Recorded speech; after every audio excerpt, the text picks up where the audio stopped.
See the Bombers fly up, up to win the premiership flag. Our boys who play this grand old game are always striving for glory and fame. See the Bombers fly up, up. The other teams they don't fear. They all try their best, but they can't get near as the Bombers fly up.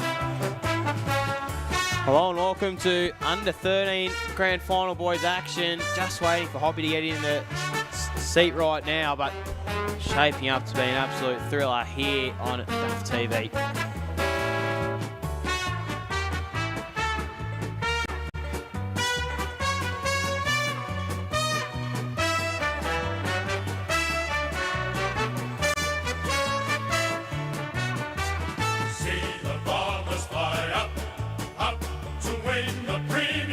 Flag. Our boys who play this grand old game are always striving for glory and fame. See the Bombers fly up, up. The other teams they don't fear. They all try their best, but they can't get near as the Bombers fly up. So we now see the Lauderdale boys getting used to the somewhat inclement conditions as they go around this hallowed turf here at North Hobart Oval, just sprinting up and down. We await the arrival of the Clarence team over there. Their banners are ready. It's great to see that all the mums and dads and the supporters of these two combatants going against each other. And in fact, there is Clarence entering the field of play. With the will to win and the strength that carries through, red and white colours make your heart beat true. We're from the eastern shore. The roots and play your greatest. We'll kick all our goals the straightest. Opponents, we will bowl you over. We're the mighty kangaroos. Royal and keen to see the band flying high. We've got team spirit and our opponents can't deny. Clarence always take the mark very high and wide. Come on, the red and white. The roots and play your greatest. We'll kick all our goals the straightest. Opponents, we will bowl you over. We're the mighty kangaroos. The roots and play your greatest. We'll kick all our goals the straightest. Opponents, we will bowl you over. We're the mighty kangaroos. So there are the teams out on the ground. It is a wonderful day here at North Hobart Oval. The pageantry that is the Barwick's STJFL Grand Finals. In the first game a few minutes ago in the under-14 girls, it was a hard-fought victory from the girls from the Valley of Love. New Norfolk just getting over the well-drilled Jim Horn's Claremont as we see the Roos going around. Officially a warm welcome if this is the first game that you are watching. It is Andrew Silver Fox Hopwood in the Peter Sharp Tower. I'm very, very pleased to be joined by Josh McGuinness, of course, the champion footballer from Lauderdale. I think it was way back, when was it, Josh, in 1994 at number 81, I think, when the dulcet tones of the call came out. Brisbane Lions select Josh McGuinness from the Bayside suburb. Josh, welcome along. Thanks for having me, Hoppy, and happy Father's Day to you. 1994, I'm not that old. Did I say 2014? 2014 was the year I was drafted. 1995 was the year I was born. So 94, I was just a little twinkle in Dad's eye still. So no, but thank you very much for inviting me along today, mate. I've sat in this seat before with you and had a really good day. So I'm super excited to be with you again. Well, as we look at the teams going about, the two teams have come to the top that are the best ones going around. It is Lauderdale that we can see going around there. They've got they're well led by their coach Reid Hooker. Reid's a very passionate man, and of course through the loins of Reid Hooker he's provided many a young player down there. Of course there is 4 of his sons going around for Lauderdale, from Campbell in the seniors. In fact, there's 3 of them going in seniors, and young Flynn going around in this, who in fact was runner-up in the STJFL Beakley Awards just recently, Josh. You could argue he's got Peter Dacos covered, couldn't you, with the hooker boys down at the footy club? But fantastic to have those boys back in our senior program, and Flynn's the youngest of the 4, and I can't imagine they would have gone easy on him in the backyard, Hoppy, so I'm excited to see how he goes in this weather today. Well, we are also very, very pleased to have Nick Davey along. Of course, Nick only last week was the successful coach of the girls in the under-18s for Clarence. Of course, he's a premiership coach, premiership player. Legs, welcome along to the coverage today. Thanks, Hoppy. It's nice to be here. I think the weather was a fraction better last week than what we've had the last couple of days. But looking forward to a really good game of footy here today. I think these teams have had a couple of battles and have been very close. So it should be a good game, good contest. Gee whiz, as we look out there, there's even a little bit of sunshine that's coming out. So both of you guys, I'm fascinated that you've both played in the grand finals. Firstly, to you, Nick, as a coach, what would you be saying to your charges at this sort of stage of the game? Because there's a lot of kids that can play their grand final before they get out in the field. Yeah, it's a good point, Hoppy, and especially for these young boys, it's actually the first final series they've played in. So at under 13 level, they probably don't really know what to expect, but no doubt they've been pretty nervous all week. I saw the Clarence boys train during the week, and they were very vocal, very up and about. So I guess with those nerves, you really want to just let them build up and I guess explode at that first contest. That would be my advice as a coach. Don't get too overawed. You don't want to burn all your energy before the game. Let it all out in that first contest at the footy. Because that's the key, isn't it? Sometimes it is exciting to be part of the grand final, but you can play it before you go out. Of course, Josh, you are participating in a final series next week as you take on Kingborough down at home. You must be very much looking forward to that. But there's a good crop of young players for both clubs here out in front of us. I know you've had a fair bit. Of course, Lauderdale plays in the top tier, very much a community-minded club, a big Auskick program at the moment with 135. And you've had a lot to do with these young fellas here. What can you tell us about this team that's representing Lauderdale? Yeah, it's just great to see another Lauderdale side playing off in a grand final, Hoppy. I know it was probably 12, 15 years ago when you were involved in a lot of those sides coming through that are now playing senior footy, and the junior aspect of footy clubs is so important. It can't be undersold, the development for football clubs, especially a club like Lauderdale, where we probably don't have a massive pool, so we really need to put some time and effort into those guys, and to look out there and see your Flynn Hookers and your Hugo Freemans and your Gus Marriotts and that, who I've actually had a bit to do with it at Cambridge Primary School last year when I was on my teacher prac. So I know these guys love their footy, much like those Bryce Walshers and Sam Stiggins and Thor Boscotts who come through sort of 15 years ago. So super exciting for the footy club to have a crop like this one out there, and I'm looking forward to seeing how they go today, put their best foot forward against Clarence, who are historically a really good junior footy club, and play the right way. Well, they are, as both teams lining up. It is wonderful to see that these kids, just like in the main league, are getting ready to have the national anthem. Today on the Institute wing up on the hill there, and also a kiosk available behind the Kazali stand. I'd like to welcome you to today's Barwick's STJFL Under 13 Boys Grand Final between Lauderdale and the Clarence Roos. We acknowledge the traditional owners of country across Australia on which we play our great game, and pay respect to them, their culture and elders past and present. I'd now invite you to please rise and join with the players, coaches and umpires for the Australian National Anthem.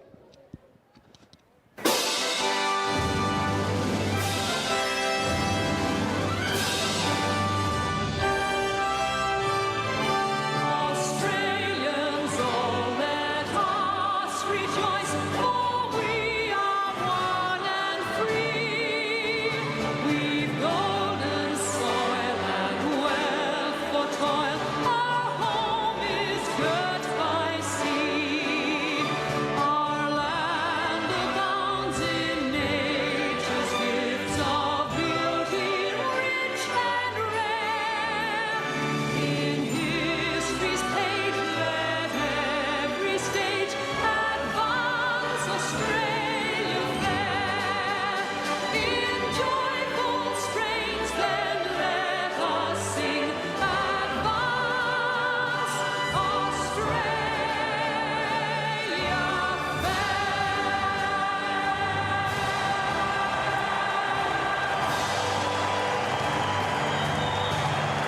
We wish the umpires, the Lauderdale and Clarence team all the best for today's game.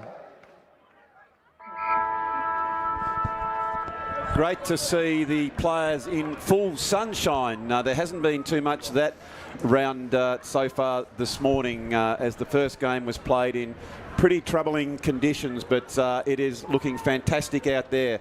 As you mentioned a few minutes ago, Josh, that it certainly is a family affair down there at Lauderdale. So there's a few people going around like young Saxon Williams, of course the brother of Mackenzie Williams, who's now playing seniors at North Hobart, but she's a devil and who knows, might be going on to play for bigger things for Tasmania. Then there's Nettie Bowring, of course, his sister Priya is an All-Australian representative in the female comp and a very bright prospect. So young Oscar Dykes, Kirtland, the young fella come across from South Australia, really moulding quite nicely there. Young Marriott, he's the leading goal kicker. His dear old dad played with them before, so they've got a lot of family connection through the Lauderdale ranks.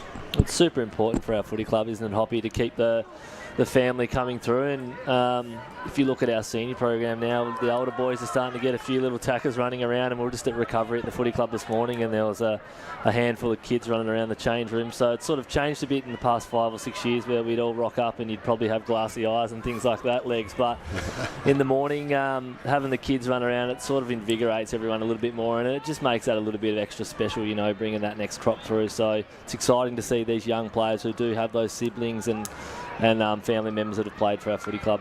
I'll get to you in a minute, Legs, because there is plenty of names in Clarence coming through. A lot of very, very famous names, including your very good self, who are providing some great young players coming through the next ranks in for Clarence. All is in readiness for the big game here at North Hobart. I don't care what anyone says, I just love this oval.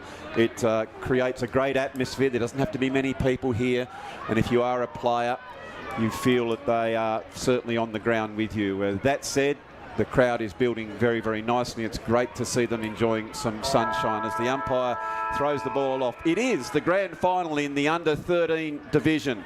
They go up high. It was Ladder for Lauderdale. Goes hard against it. Metzler goes in. Going forward again, just soccers off the ground, trying to get momentum. A little bit scrappy, always tense in those early stages of grand final. Big tackle there being applied by Paws for Lauderdale without the ball. Great work by Clarence on the run down. Great chase down tackle there. What Alex about that one, Legs? Yeah, he did really well. That's what you want to see early in the game, putting pressure on the opposition. So Clarence now with that beautiful give and go goes towards the true centre half forward position. Forwards do the right thing and bring it down to let them do their work. There was Marshall. He can't quite bring the ball. It's a little bit greasy in the early. Brilliant work. Urgency round the football early on, and Lauderdale clear that one. They hack it towards that wing position, just trying to get it out of that danger zone. Just a quick kick off the ground there by Loader. Goes towards the line. That's good team play. Back towards the centre. Doing the team things. That was a good play. Tackle there, goes towards the ground, goes out towards the boundary line. That's dangerous. Goes back into the area where Clarence can be dangerous. They pick it up. Gets another chain of handballs. Kicking out towards the open spaces. Picked up by Lauderdale. You've got to be careful now. They are tackling very, very nicely. That was Ward for Clarence coming in. Takes a mark. Kicks it very, very quickly and through for the minor score. But, Josh, they are under a lot of pressure, are the Bombers. Yeah, they've come out pretty hot, Clarence, and you can sort of see from that centre bounce what their tactic is. Just get that footy forward. The ruck tries to hit it forward. Territory is going to be a big thing today for both teams. So any chance you get to get that footy forward, that's what you want to be doing. That was a quick play there. Legs, they had the mark and maybe could have gone back to take the shot on goal, but it doesn't matter, as it has been as Latter takes that mark. Good cut of a lad. Nice hands in the wet too. It was good. Dukes goes forward again, looking there towards Freeman. Doesn't cover it, but here comes Clark. He's beaten for it that time. Well played by Pigeon, the captain for the Roos. Yeah, look for him to be in and under today. It'll be a day that suits him. Certainly is. It's Metzler. Metzler didn't get behind, so the umpire decided to just bring that one back. Experienced umpire, I think that's young Huey Clark, is it? I think you might be right. And you know what, Nick? This has given Clarence a good opportunity to get some numbers behind the ball. Legs was always good with his umpire names, weren't you, Legs? I was always very nice to the umpires, mate.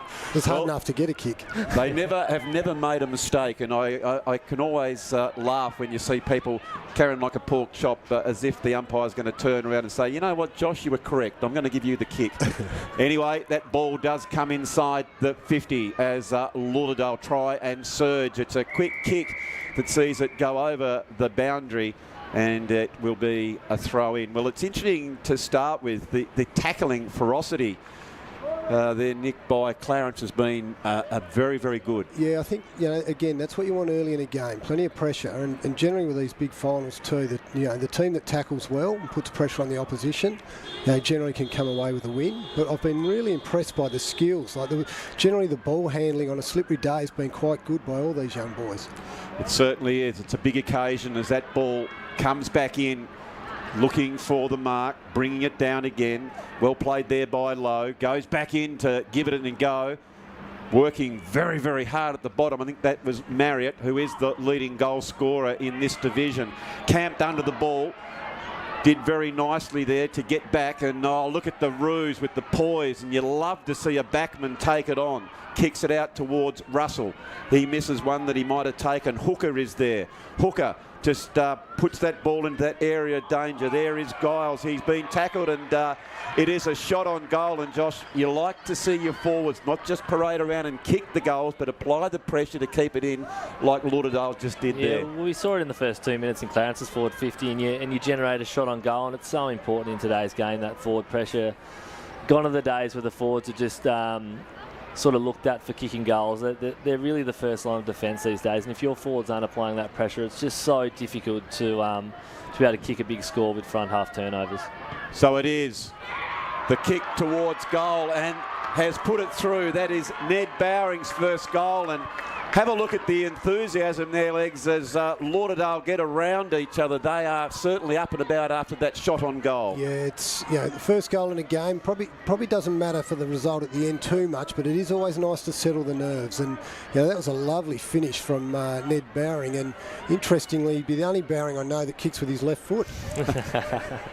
Lucky bugger then. Yeah, that was a lovely shot on goal. It's all right to get them there. That nerves can apply there, and we know that it happened yesterday in the big game down at Kingborough, Josh McGuinness, that Lauderdale had 1 or 30 shots on goal that might have gone through, and it's crucial. It's not the amount of time that you have with the ball, it's what you do with it, and they did finish that one on very nicely, as we note that the scoreboard reads Lauderdale 1 goal straight 6, Clarence that 1 behind. Very even encounter early. It is of a very quick pace. I love that kick. Took the blinkers off and looked for the outer side. The Roos come in to try with this really good possession. Have a look at these two guys going without it. Kicks it over the head. Backing back Clarence, or just went without it, but that was a magnificent contest. Yeah, I think that, like Whitehall, Leo Whitehall, that is a crucial one-on-one win. If he loses his feet there, Lauderdale out over the back, and they've got the extra numbers running forward, so really good come forward there. He just had to wait for the cavalry to arrive, and he did a good job, didn't he? You mentioned there, Josh, it is staying on your feet so many times, and in fact, actually in the game before, a lot of the young ladies went in and sort of slid in. Of course, if you are on the ground, you're out of the contest. A brilliant pick-up there by Hooker. Hooker, big, strong cove, and he'll go on to his left. Hurst there for Lauderdale. Clarence doing a great job. They're holding firm, and that was well done by the skipper, Pigeon. Just valuable meterage back towards the centre of the ground. Handball comes out the back. Here are the Roos. There, good. He just forced it forward there, the big fella. That was well done by Fraser Noonan, and there is a very famous Clarence name as Noonan gets it over. On that one thing, Nick, how is it the pressure of a young player going through if there is a surname of a dear old dad that has been a very good player? I guess it's a question for the child. Hopefully not too much. As a parent, you don't want to put too many expectations on your child. It's hard enough sometimes to get a kick of the footy. You don't need too many other voices in your ear, but hopefully words of wisdom generally.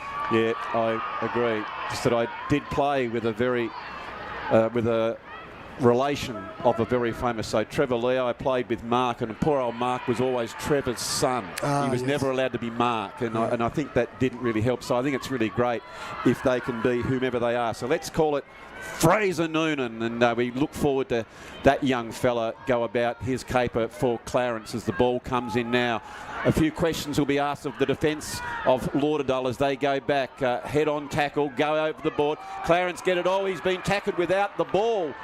And this is a very, very handy position for the Roos to go back. And so I think this is the coach's boy, young Owen Diggle. So we're just talking about that subject. David, of course, played a few senior games with Clarence through the late 90s. Well, he's got a big opportunity here, Legs, as he goes back. I like the way he's coming in, just squaring the shoulders. He kicks towards the goal. Oh, he's pushed it to the right-hand side and has put it through for the minor score. But that was a really good attack on the ball by the Roos. They've had it down there. They've had 4 forward entries, and so they do look dangerous. But you certainly do in grand finals. You love to see the opportunities taken. It's hard work to get it down there. Now, Lauderdale, scrappy sort of play. Just get it back to that wing position. Good contest down in front of us. Good spoil there, Charlie Booth. So he's playing centre half back for the Roos today. Of course, got a very famous grandfather here on Father's Day. Michael Booth played for Tasmania and New Norfolk. Oh, it is a very famous name up there in the Valley of Love, Booth. And his father Todd also played seniors at New Norfolk. It's great to see their lineage coming through there. It was ladder with a hard contest, and I tell you what, the crowd is getting invested in this game. It is a very hot ball. As you can see, these young fellas are going about their work. Lauderdale are able to pick that one. Good work below the knees, and a strong mark by Potter. Potter looks like he's had the haircut in readiness for the grand final. Nice lead. And coming out is Freeman. Yeah, he's a good size, Hugo Freeman. He's been playing centre-half forward. He was up the ground then before, centre-half back as an option, and then the work rate to get back down. And I think it's young Joey Potter. So good grab, turn the composure to hit the short Hugo Freeman hitting up like that. In these conditions, to have that composure is really crucial. So it is Freeman. Clarence a few minutes ago had their shot and didn't quite get it, and again those crucial shots just going to the near side. As we check the Brighton's Best Bakehouse scoreboard, it shows Lauderdale, they are 1-1-7 to the Roos, 2 behinds. Very, very even across the ground so far. It's hard to pick which team is going to win this game. It's, as in all grand finals legs, it's an arm wrestle early on. Yeah, look, I guess the first 10 minutes, things just need to sort of settle down. And today the pressure's been really good. I've also been very impressed with the way Lauderdale have actually looked to move the ball and looked to hit up those taller marking targets. And as I said earlier, the skill level showed by both sides has been really good today. Yeah, you can probably see the two different ways they're trying. Like Clarence are more trying to surge the footy forward, get the footy going forward as fast as they can. Where Lauderdale are actually looking to sort of maybe switch the footy, try and hit a couple of uncontested marks here and there. So it'd be interesting to see how those two styles shape out over the day. Absolutely, as it is Lauderdale who go for the ball, but picked up there by the Roos as they get that kick, and nice work. That's a nice young Hugo there. He's taken a nice mark, kicking the ball out before, and he's moved forward as he's followed the pattern of play. Certainly has. And Ward there, he just overran that one. He goes back in to get at the gear, and the flying mullet, that is Tyler J. Clark, has taken the free here. He was tackled without the onion. And so it's a big, long kick. Looking for a big mark over the back. This is dangerous as Freeman picks it up. Freeman has kicked a really good goal. And Josh McGuinness, that was lovely play there by Freeman. He roved the pack very, very nicely, and he showed urgency with the ball. As soon as he picked it up, he didn't look. He just ran those first few metres, and we see here on the Mood Food replay. Yeah, like the composure as well. Look, he just knows that ball's going over the back, and it's so crucial as a defender on a day like this to keep that footy in front legs. I know you used to harp on it when I was in the under 18 program and you're the defenders coach, but if you can't keep that footy in front, you're you're at risk of those forwards getting over the back and kicking a goal like that. And Hugo Freeman, who's playing that centre-half forward to be able to actually rove and have the composure to kick a goal like that it's a great attribute to have. Well, it was great composure there by Lauderdale, and Freeman held his feet and held his nerve. He didn't fly, and when the ball came over, that was probably still a little bit slippery. He read it well, and what I loved about it was he just stopped and propped and made sure of his kick. So well done by him as that ball comes back to Hooker, who's having a bit of a run on the ball. Well done by him. Noonan was there and providing a good hard tackle. Here is pause for Lauderdale. Further afield, this is a good succession of chain of handballs that ends out in the running player in Oscar Dykes, who does very nicely across the half-back line. As you said before, Josh, this is where, back in the day it was the dour defenders, but that's your first line of attack. And I know in my coaching caper, my first one's picked with a 3 across the half-back line. It is the platform for every attacking move. Yeah, and he's got his hands on it a fair bit so far. You saw him come across there and get the ball to ground. So yeah, that half-back role, you sort of got to be flexible in how you go about your offensive game as well as your defence and try and find that balance, because it is such a crucial role. Nice mark there by Fraser Noonan, but it wasn't paid, so obviously it must have been touched. And so he looked a little bit miffed, but he was good enough to get a quick kick away. And so now Clarence are very much deep into their attacking area. He goes back in to get it again, and he's beaten to it as it goes over, but a very good contest. We are looking at 14 minutes into this first quarter, and it is the Bombers just a little bit more accurate and composure around the goals. 2-1-13 to Clarence, 2 behinds, but they have looked very, very dangerous. And that's a brilliant tackle. Gee whiz legs, that's a great tackle by the forwards there. Yeah, I think it looks like it's Hugo Westbury again, so he's working hard. I'm only taking a guess there because I'm looking at the boots, but I can't quite see his number, but you're right. It's a really good tackle, and that's the second or third time in their forward 50 the Roos have been able to lay tackle.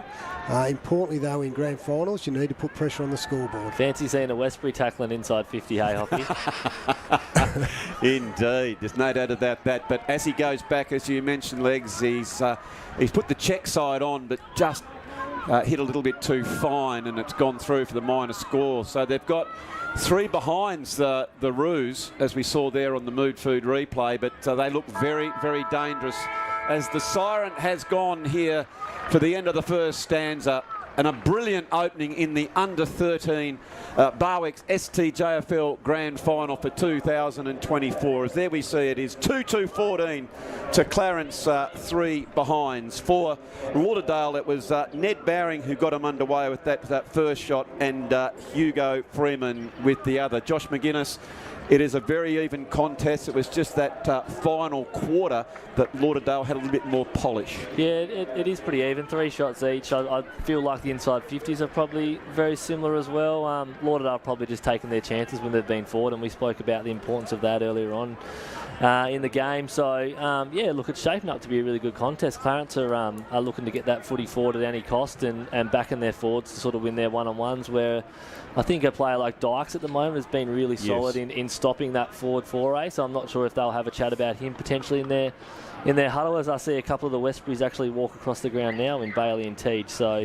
yeah, it's a really good game. And early on, you could see the heat was on. The pressure's been fantastic, both inside 50s. So, yeah, it's shaping up to be a good game. And Legs, as far as Clarence perspective, although disappointing they didn't score a goal, generally around the ground they were very, very good. Yeah, I think, like I said, the pressure's been really good, particularly inside forward 50. Yep. Josh is right. They're sort of playing more a surge footy, which is what you want. You want to get the ball going your way early. Probably what they need to be conscious of is you can get too many numbers around the ball, all chasing the footy, and then Lauderdale have got a few on the outside, which is where they've been able to generate a bit more run.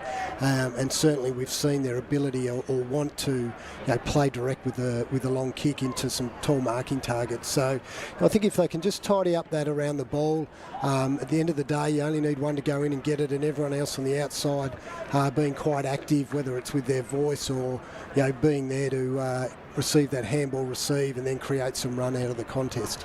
There's no doubt about that. Well, it's been fantastic to have such great luminaries alongside the old Silver Fox here in the grand final. You're getting it from great experience. So we're going to take our first break in the under-13 grand final. It's a ripping game so far. So happy Father's Day to dear old dads out there. We're going to be back with the second quarter very shortly.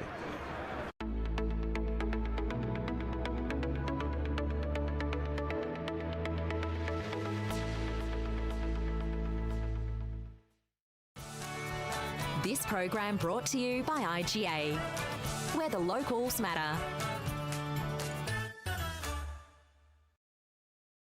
Having trouble finding an after-hours doctor for your family? Sometimes we need medical assistance when everything is closed.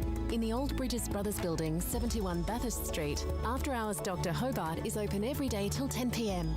Phone for an appointment or book online. And for added convenience, you'll also find your Hobart chemist also open until 10.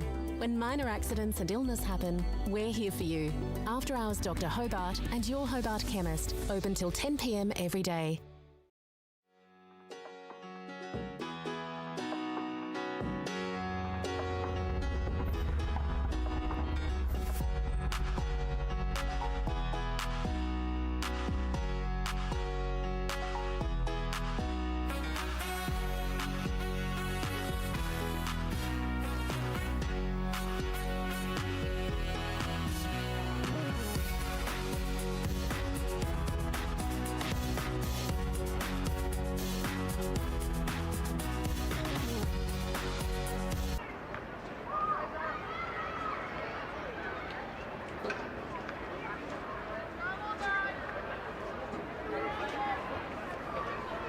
So welcome back here to the North Hobart Oval. It's under-13 action, and we've got an absolute cracking game here. And I did say before we went to our break, we were very, very fortunate to have the great experience of Josh and Legs, and we're also joined by Troy Bennett. Troy, of course, you've coached a lot down there at Sandy Bay. You were invested in the STJFL coaching one of the representative teams. Welcome along to our coverage today. Thank you very much. This is such an exciting game. Clarence are looking like they're going to forge the ball forward there. Okay, well, we're going to come to you in a minute, Troy. We thank you for joining us and giving of your time as Clarence now bursting off that half-back flank, going forward. Nice work by them. It's in dispute. Good handball out there by Lauderdale.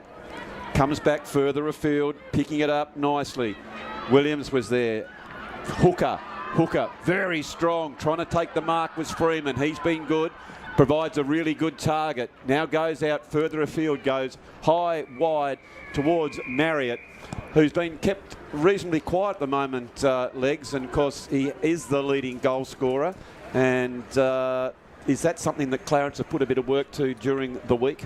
Well, I'm not too sure, but I'd suggest with a name like Marriott, and he's kicking a few goals, you'd probably want to put someone on him, because his dear old dad did enjoy kicking a goal. Didn't he ever? He certainly did. There it is on the half-back line. That's O'Brien.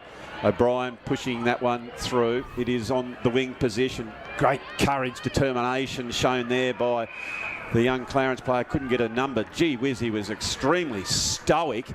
And he's gone back, and I love that, Troy, when an umpire rewards the player going the ball.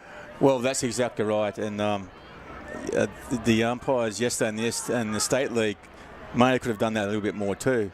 Oh, I think we might talk about that at half-time between you and Josh. I know your son plays for the Tigers, and Josh, of course, with the Lauderdale Seniors. But it's all about the juniors, and we're here at North Hobart Oval. Clarence doing a great job, applying a lot of pressure. Went hard at the ball, Pennington, and just fumbled slightly, so Lauderdale had to come in and mop up. They come out. Greg goes up, brings it to the ground. Well played here by Hooker. Hooker back in to go and get it again. Can't do so. In dispute, just soccering off the ground. Try and that's young Westbury, and rewarded their Legs in front. I like the way he goes about his work. Yeah, he's doing pretty well.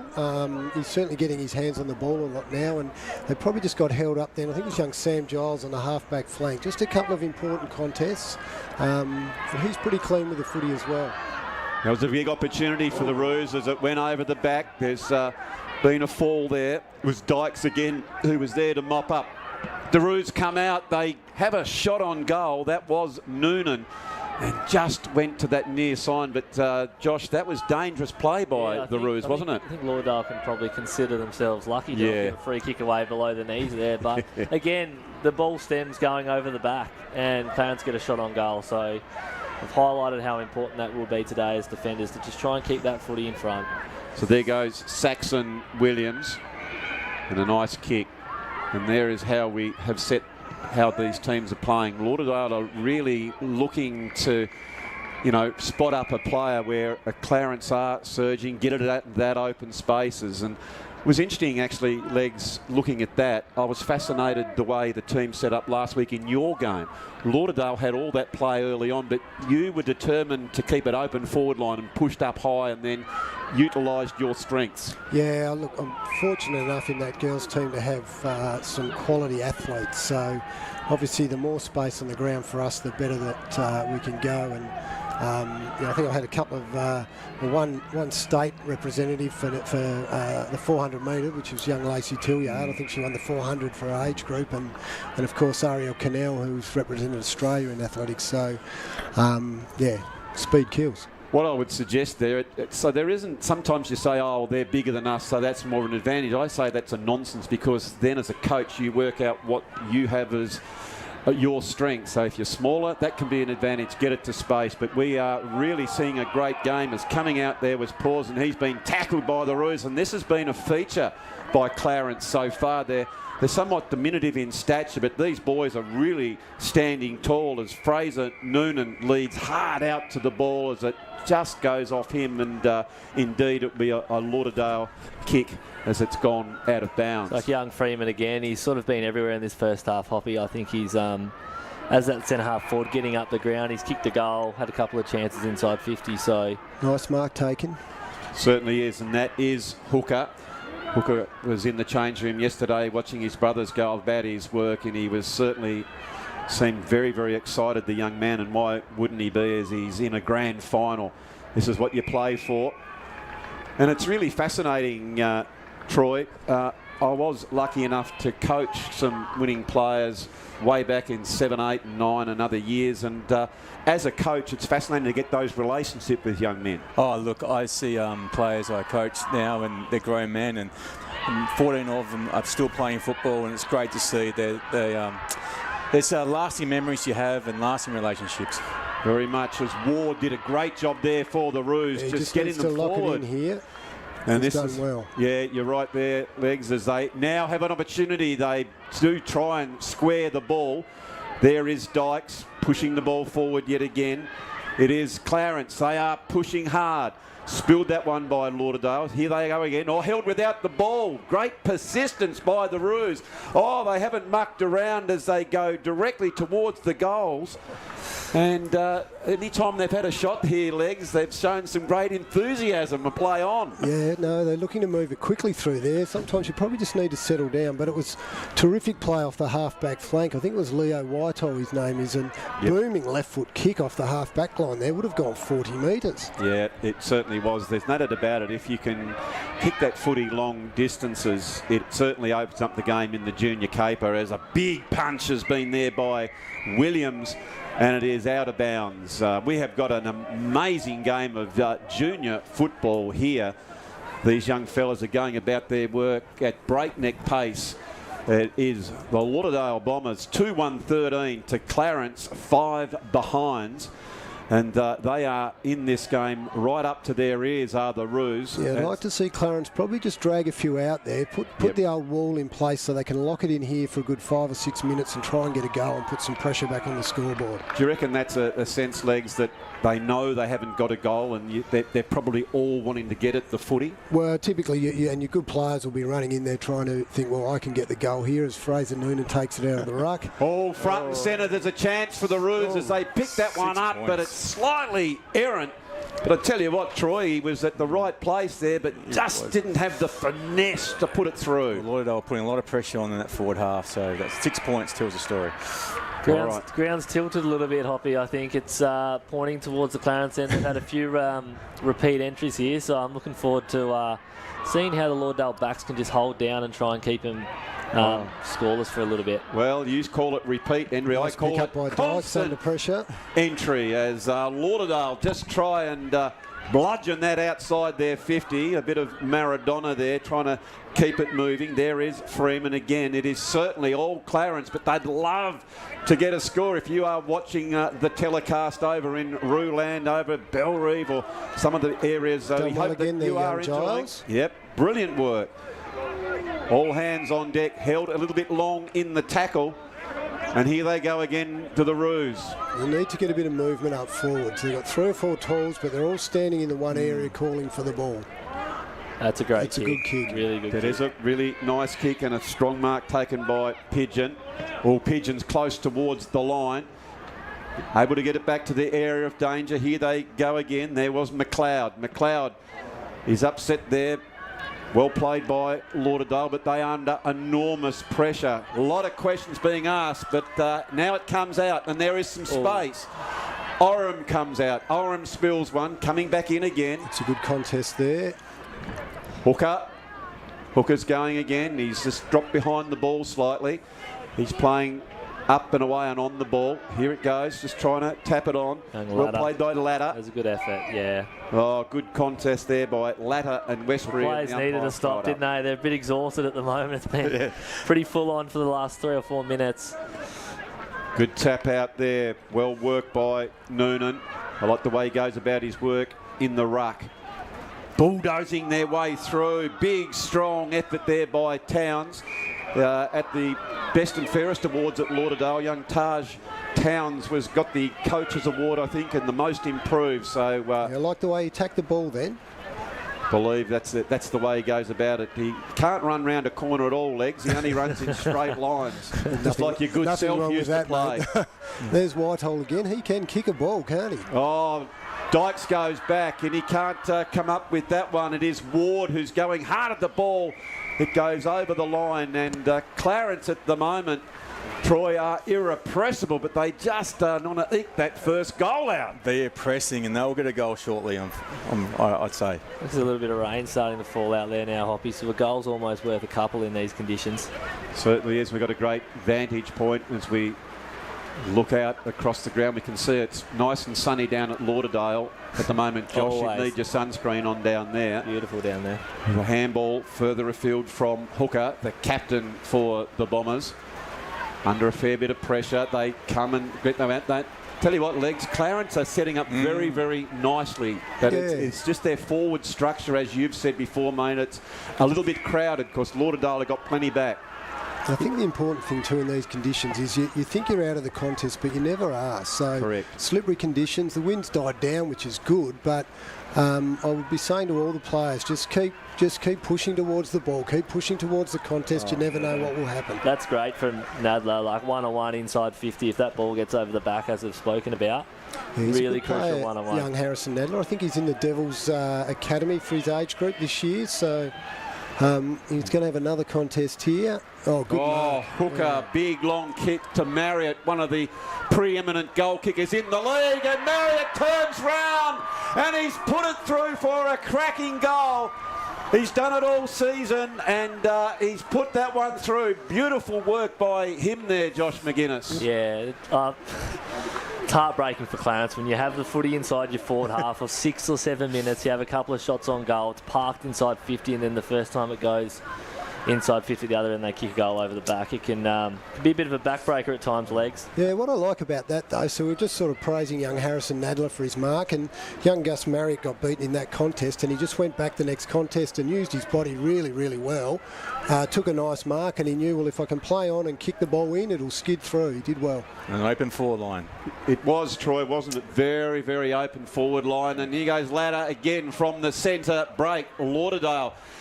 Bit of enthusiasm coming out of that passage of play. They're a big chance as it comes wet towards Greg. Ball is smothered. Clarence with the numbers. And now a few questions being asked of the Roo defence. Coming in hard is Hooker. The captain has drifted down. Freeman's there. We know he steadies around the goal. Lauderdale, they've backed up very nicely. Long kick is Russell. Goes toward the square. Clarence now getting behind the ball as it is on the full. And Marriott. Oh, he's practiced these shots on a regular basis, Josh, in the deep corners down at the tip. Did he sprint from the other side of the full? Yeah, you should have seen him. He pinned his ears back to get hold of the onion. He was actually on the bench. Oh, he's gone the short pass. Passed it off, made a mockery of all of us. Russell here. He's been playing inside in the midfield. His pressure's been really good so far. Probably someone we haven't spoken about. Yep. So it is Russell getting some momentum, but doing the 1%ers with the Roos there. And it's Whitehall that mops that one up.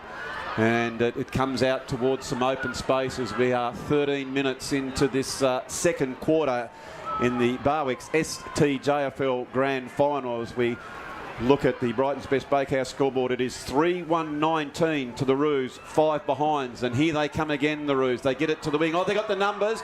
Comes over the back. Lauderdale there. Quick handball. Good bump. Well played by them. There was Towns, the young fellow we talk about. Oh, he's given a bit of a thump and a bump, and he pushes them over, but it is the Roos free kick. Clarence now. Not a lot of time to spare. Roll the dice. Great back in towards the middle. I love to see that. Well played there by Pennington. Oh, just in his haste. Again, their legs. Clarence looked dangerous when they took the blinkers off, and I would have liked to see them go a bit wider. Yeah, I think they had the right pattern there. We just probably needed a few. I think it was young Alex Mizzen running through the middle. He just had to spread wider to this wing to open the play up. And young Pennington, I think the forwards expected him to kick at 50, and he's not that long a kick. But anyway, the ball's inside forward 50 for them now. Certainly is. As all that comes, there's a lot of red and white hunting around there, but it spills. Lauderdale mop up. There is Hooker with the check side. Oh, they're open if they can get hold of the onion. Here is Russell, picks it up. Russell, long, raking kick towards the big skicks. It's 2-on-1. The race is on. They fall over. And the soccer just before the siren here at half-time. And that open forward line, Troy Bennett, as you spoke about, has given Lauderdale another goal. It's direct, it's plain direct, open forward line, goal every time. And there indeed is the siren. We'll have to look at the Mood Food replay just to get a sense on who kicked that one. But, Legs, that was heartbreaking for the Roos because they were pressing just a few minutes ago. And Lauderdale, as we can see here, came up with a clutch goal right on the siren. Yeah, I think obviously Clarence were pressing forward, and a lot of their half-backs had sort of drifted up to make the play, but effectively just got stuck in that sort of no man's land. Yep. And the ball gets over the back, and you can see how quickly you can move it from the middle of the ground to the goal square. I'd love to highlight Gus Marriott there, and we've spoken about him being the leading goal kicker, and he's been getting his hands on it this quarter, but that last effort for him to actually go in and block for his teammate, he actually worked hard enough to get to the goal square, block for his teammate. So I think it was Blake Kerr-Lewis maybe kicked that goal. It was Blake Kerr-Lewis. He's, you've got the forwards working for each other, and you could see he was genuinely happy that Blake could kick that goal. So and Whitecray too. Yeah, those sort of things it's just a great sign for Lauderdale at the moment to kick those last two and to have them playing for each other. So, Legs, you're taking charge of the Roos. The boys are coming in. They're a little bit dejected because, let's be clear, they've worked their butts off and they just haven't got the reward for it. What are you going to tell them? Yeah, look, I guess it's a half of footy. You'd be sort of concentrating on the fact that they've still got plenty of hands on the ball. Yep. They're winning their fair share of the contested ball as well. So they just need to be probably a little bit cleaner around those contests. Scoreboard-wise, 5 shots each. That's all I'd be focusing on. Wouldn't be looking too much at the fact that it's 25-5, but we've had 5 shots, they've had 5 shots. So now we get the opportunity. We've got to make the most of them. And the other thing is, you kick one, you kick two, and you're all of a sudden you're back in the game. Absolutely. So Troy, conversely, you're in charge of Lauderdale. You're coming in, you've got your mums and dads, they've got the champagne corks ready to pop. How do you temper that and tell them it's only a half a footy? Well, you'd say, you're having a good time, boys. Keep having a good time. Don't think about the result and keep sharing the ball, keep playing for each other. It's all about being in the moment, isn't it? There's no doubt about that. And at the moment, it is Lauderdale 4-1-25 to Clarence 5 behind. But as Legs Davey just said a minute ago, the reality is 5 shots apiece. So it is a very closely fought contest so far. We hope that you are enjoying the coverage. I tell you what, these 4 gentlemen up here in the Peter Sharp Tower are having a cracker of a morning. Again, happy Father's Day to all the dear old dads out there. We're going to take our half-time break and we'll be back with all the action very shortly. Scorer in this division, camped under the ball. Did very nicely there to get back, and look at the ruse with the poise, and you love to see a backman take it on. Kicks it out towards Russell. He misses one that he might have taken. Hooker is there. Hooker just puts that ball into that area of danger. There is Giles. He's been tackled, and it is a shot on goal. And Josh, you like to see your forwards not just parade around and kick the goals, but apply the pressure to keep it in, like Lauderdale just did there. Well, we saw it in the first 2 minutes in Clarence's forward 50, and you generate a shot on goal, and it's so important in today's game, that forward pressure.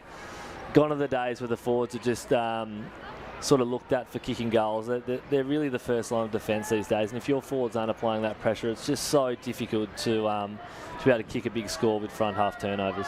So it is the kick towards goal and has put it through. That is Ned Bowring's first goal, and have a look at the enthusiasm there, Legs, as play. Certainly hasn't. Ward there, he just overran that one. He goes back in to get at the gear, and the flying mullet, that is Tyler J. Clark, has taken the free here. He was tackled without the onion, and so it's a big, long kick. Looking for a big mark over the back. This is dangerous as Freeman picks it up. Freeman has kicked a really good goal, and Josh McGuinness, that was lovely play there by Freeman. He roved the pack very, very nicely, and he showed urgency with the ball. As soon as he picked it up, he didn't look. He just ran those first few metres, and we see here on the Mood Food replay. Yeah, like the composure as well. Look, he just knows that ball's going over the back, and it's so crucial as a defender on a day like this to keep that footy in front. Legs, I know you used to harp on it when I was in the under 18 program, and you were the defenders coach. 13 to Clarence, 2 behinds, but they have looked very, very dangerous, and that's a brilliant tackle. Gee whiz, Legs, that's a great tackle by the forwards there. Yeah, I think it looks like it's Hugo Westbury again, so he's working hard. I'm only taking a guess there because I'm looking at the boots, but I can't quite see his number, but you're on test, you never know what will happen. That's great from Nadler, like 1-on-1 inside 50 if that ball gets over the back, as we've spoken about. Yeah, really crucial 1-on-1. Young Harrison Nadler, I think he's in the Devils Academy for his age group this year, so he's going to have another contest here. Oh, good. Hooker, big long kick to Marriott, one of the preeminent goal kickers in the league, and Marriott turns round and he's put it through for a cracking goal. He's done it all season, and he's put that one through. Beautiful work by him there, Josh McGuinness. Yeah, it's heartbreaking for Clarence when you have the footy inside your forward half for 6 or 7 minutes. You have a couple of shots on goal. It's parked inside 50, and then the first time it goes inside 50 the other, and they kick a goal over the back. It can be a bit of a backbreaker at times, Legs. Yeah, what I like about that, though, so we're just sort of praising young Harrison Nadler for his mark, and young Gus Marriott got beaten in that contest, and he just went back the next contest and used it. Certainly is, as all that comes, there's a lot of red and white hunting around there, but it spills. Lauderdale mop up. There is Hooker. Hooker with the check side. Oh, they're open if they can get hold of the onion. Here is Russell, picks it up. Russell, long, raking kick towards the big skicks. It's 2-on-1. The race is on. They fall over. And the soccer just before the siren here at half-time. And that open forward line, Troy Bennett, as you spoke about, has given Lauderdale another goal. It's direct, it's plain direct, open forward line, goal every time. And there indeed is the siren. We'll have to look at the...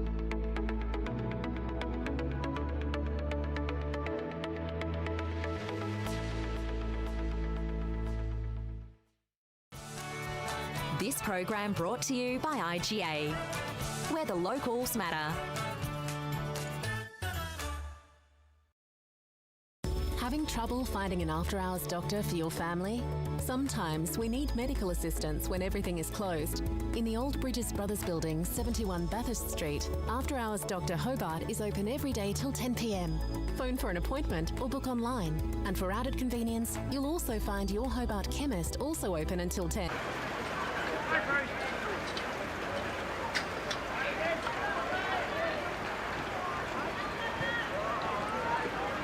So back here at the North Hobart Oval, great to see the teams back out on the ground, and the rain is just starting to get that little bit heavier. As we can see the radar, that's more rain coming along. If I'm Lauderdale now, I'm actually really enjoying this weather. Yep. As you can see by that radar though, Hoppy, Lauderdale Oval, absolutely stunning at the moment. And we can just... Sunbaking down there, the locals I'm hearing. Well, you'd be able to swim in the middle of it, so... I hope it dries up this week. 50s are looking a lot better than the Kingston Twin Ovals 50s are, I will say that, Andrew. Indeed. So it is the big game here in the Barwick's STJFL 2024 season. Clarence trying to get that surge football and get that first needed goal. And as Legs Davey said a few minutes ago, you get one, can get to two. It's a very different game to when the old veteran used to play. This is... setting up pretty well then, actually, Lauderdale behind the ball. They had, I think it was young Towns, just sort of sat in that sort of sweeper role, came off his flank and sat in there. And you know, if they got it out, he was there to be used up. But fortunately from Clarence's point of view, they were able to lock it in.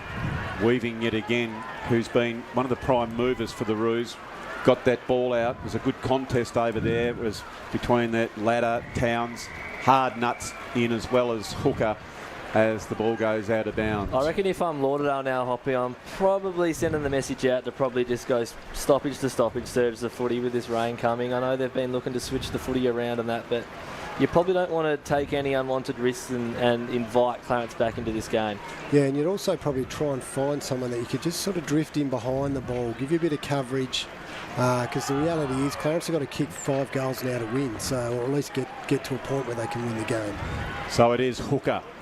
Hooker normally kicks the ball well, and he does so on this occasion. No, it comes over the back, and Freeman, who's been very, very good. Freeman centres it to that very dangerous position, looking for Viney, but there's been a push on the play, and you can see the big smile from the Clarence defender as he goes back.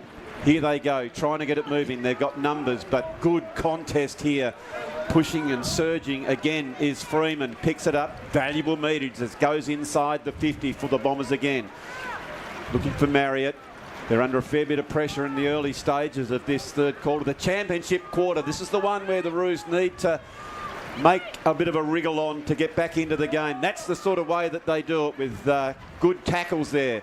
Barging their way through. Dykes. Well played by Bluey Dykes onto his left side. Looking for Marriott, coming out. Picks it up, gets the handball to Bowring. Bowring, left foot, going back down. Thought just for a minute Giles has taken that mark. Good work there by Hurst. The two big fellas go about their work, and they tackle each other. And the diminutive boundary umpire will throw that one in. It's a good contest, that Nadler and Marriott one, isn't it? A couple of times they've had some crucial one-on-ones. It's fantastic to see. At this age, you can still have that rivalry. So there is Freeman. Try the handball over. Good, strong tackle. Going in. Another one well played there by McLeod. And this is all to the betterment if you are a Lauderdale supporter, Troy, because it's down their end and it's eking into the time clock. Oh, this is perfect for Lauderdale. It's perfect, the rain and the stoppage. As Josh said, perfect play. Okay, they're over the ball and the forwards are doing a good job at the moment, just trying to hold it in, but the Roos have been held without the ball. The umpire's right onto that one as Bowring throws the ball back as the Roos try and get this ball moving.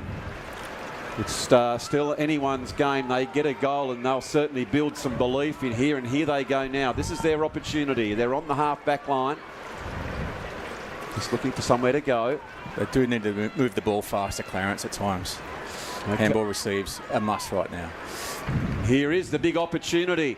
Going towards their forward 50. Over the back there was Bennett. And comes out towards Hooker, who just takes that mark. Rather fortunate. but he's playing in front and he's rewarded for it. Long kick down onto the wing position. Ladder's there, tries to get the handball. Look at the determination by that young fella. Well played there by Henry Ladder. Good tackle by Bowring. Comes over. Hooker just playing nicely, well behind the ball, looking for Freeman. We've called these players before. He's just slipped out of his hands, back towards Bowring. He's come in to support him. He goes on to his trusted left boot. His danger signs as Marriott is there. Brilliant work by McCarthy. Comes in, gets a handball over to Oram. Oh, he spoils it. Oh, he gets it back towards the known goal kicker there in Marriott. Back towards Oram and Hurst. Back towards the goals when it's out of bounds. And they tried to share that one around, Josh. Yeah, that ball is really slippery now. You can see, can't you? It's those one-touch players are really going to start to stand out. And those players that have been doing that extra work during the week, legs touching the footy, you'll start to see that come to the front now. Well, I think too, Lauderdale, you can see there's generally more black and red than there is red and white at those, those contests. So they're just working that little bit harder. 50-metre penalty here. Oh, this is helpful. Being told to get off the mark. I think that was young Louis Hurst, and umpire gave him every opportunity as he's charging back to get on the mark, but there's no mucking around here by the Roos. I think it might be Loader who drives that ball inside the 50. Oh, here's a big chance for them. Screws on the left side and backing back, and look at that mark by Metzler. Gee, he showed some poise there, and as he gets it out, but nipping in here is Rickards for the Roos, and Rickards is going to drive it back in. Looking for someone to take the mark. They do go up, but there is Dykes. Yeah, smart play then by Dykes. Just sort of sat off the back, knew it was coming to the back of the pack. So it is Mizzen. Mizzen gets the ball forward, close towards the line, and has gone out. Very, very nice play, as you said there, Legs. He couldn't affect the contest, so if you can't affect it, where do you go? He dropped back with the greasy ball, and he was able to repel that very, very dangerous Clarence attack. Yeah, and they need just to get on the move here at the stoppage. So all a bit flat-footed, standing around waiting for something to happen. Conditions and times like this, you're going to actually have to go and make it happen yourself. So there, arching the back is Towns, who's been terrific across half-back. Plenty of numbers there. Bowring goes to the ball. He went down as if he got shot, but he goes back in to get it again as Ladder is there, and he's getting plenty of the onion. Here we see on the Mood Food replay, bang, but he's tough, and he gets back up to get it again. So it will be. Yeah, another good defensive effort by Whitehall there with that smother, just keeping that footy in the forward half. Up in the contest, Hooker gets it. Well tackled there by Westbury, being impressed by his game. And he throw up. Another thing which has sort of gone unnoticed, we haven't really spoken about the men and women in yellow because we haven't noticed them. It's been a really good game so far from our umpires. Of course, we thank them very much for all the efforts that they do. As we can see, another boundary throw in.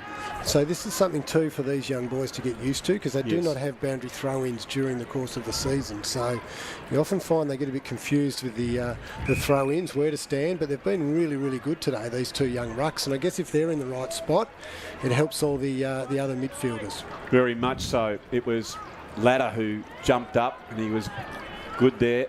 Every time Clarence get a sense that they're going to get it, Lauderdale have just been very clever. That's a brilliant pick-up below your knees. That is from the top shelf. Here it goes. Well played here. They're under enormous pressure. Played that very well. Is that young Booth again? Yeah, terrific work in the last line of defence. Keep going, son. And he's going to go again. Why not? Tries the give and go like my dear old West Ham did against Man City. Nadler again. He's had some good moments, hasn't he? There. That contest, it's been fantastic. If they didn't have him out there, they're probably looking at a couple of goals, maybe 6 or 7 goals down. He's been outstanding. Here is a chance for Lauderdale as it comes towards Bowring. He's normally good on the left, but look at the two little fellas down there. Gee, they're having a great contest. Is that young Giles again, is it? Yep, he's been terrific. He's had some good moments as well, hasn't he? He certainly has picked it up as Pigeon, gets the handball, and I like the way as soon as he gets it, he does the give and go. This young fella Dykes that we've mentioned, young Bluey Dykes across half-back, has been absolutely marvellous as O'Brien. He just soccers that one off the ground again. Clarence will want this to go out. And it has gone out. Well, the other interesting thing as far as Lauderdale are concerned. They've had a lot of players rotating throughout the year, and I know for Coach Hooker Josh it was a tough ask when he had to pick the team and go and tell some kids that they didn't quite make the final squad. Yeah, that's one of the toughest parts of being a coach, I think, is having that conversation with someone. Good hands. That they're not playing when it's a really important game such as this one. So here's a chance for the Roos. They are inside the 50 and it falls in their favour. Just that one that was clever. Saw that Ward was out the back there, but it just went a little bit further. They just need to open it up around this boundary throw-in, see if they can get someone on the fly running towards goal here. Give them a bit of a spark. So we're all a bit stationary at the moment, though. What are we, 9.5 minutes into the third quarter? No goals have been scored yet. So as far as a Lauderdale perspective, they'll be more than comfortable with that, given they've already got 4 on the board. But Clarence now surging as they pick it up, just socketing off the ground. Well done by Lauderdale. Oh, it's a quick kick, but it's been touched. Oh, well done there. I thought that was young Harry Dyson, Troy. The little fella did a good job to kick it off the ground. Well, great job. I think if Clarence kicked that goal, they could have been way back in the match. Momentum. They've had the momentum. First score of the quarter as well, Hoppy. So we mentioned with this rain coming in, it will be difficult to score. And those goals just become so important. Very much so. The umpire on the 50-metre line favouring Clarence. Good contest now. There is Clark. Clark, big kick, and this is where there's some space as Ladder goes back. He's a ripper.